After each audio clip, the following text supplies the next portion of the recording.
I haven't actually read from cover to cover, but Steven Pinker's 2 books where he's saying effectively... Well, I had him on the show quite recently. Oh, really? Yes, okay. on he's saying, yes. Forget all that religion stuff. We invented the real world as it should be in the Enlightenment, and all we have to do is apply that more and more rigorously and just kick that religion stuff into touch.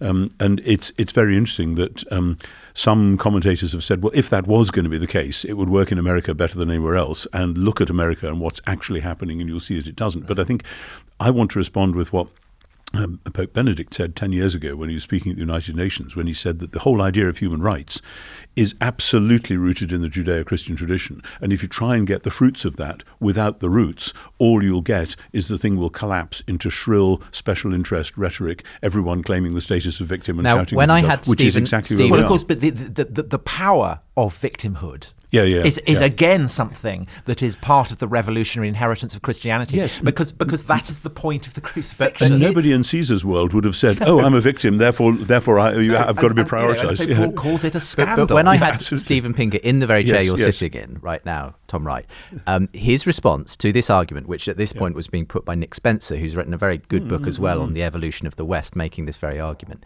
His argument was, no, but, okay, Christians may have given us some good principles, but all we need to recognise is our universal humanity, that we're part of the same species, we're all sentient. That gives us every grounding we need for treating each other with dignity and human rights. And who thought like that in the first century? I mean, Paul talking about Adam and Christ, basically. So are you saying that kind of a belief doesn't simply emerge from a vacuum in a sense? Yeah, the idea of universal humanness is something that actually, even in the 18th century, they struggled with.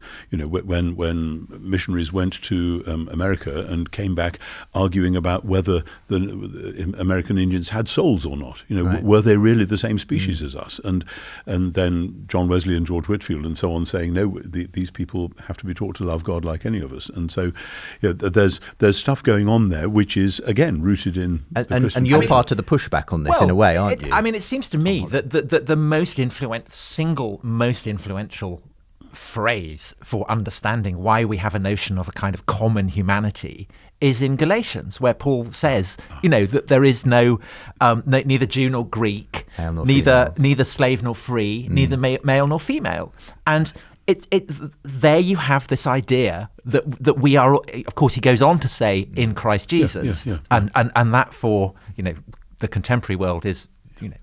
We just. That's the bit people want to do without.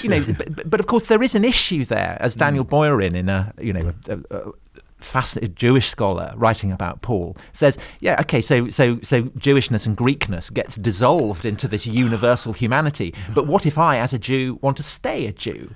And so, in a sense, there also you have the kind of, the issues that continue to obsess our society, which is essentially, if you don't want to be part of a kind of universal commonality, what then do you do? The dangerous thing, I was at a conference in America a couple of years ago, 2 or 3 years ago, based on the big book on Paul, and there was an African-American theologian, a woman at Fuller Seminary, who basically pushed back at me on this and said, the danger is that when you say we're all one in Christ Jesus, what that means is that everyone else is an honorary white male. Right. And the white males have got it. And that everyone else has to say, okay, we're sort of part of your team, as it were. And I said, if that's what you're hearing, that's certainly absolutely not what I was intending. And it's certainly not what Paul was intending either. For more conversations between Christians and skeptics, subscribe to the Unbelievable podcast. And for more updates and bonus content, sign up to the Unbelievable newsletter.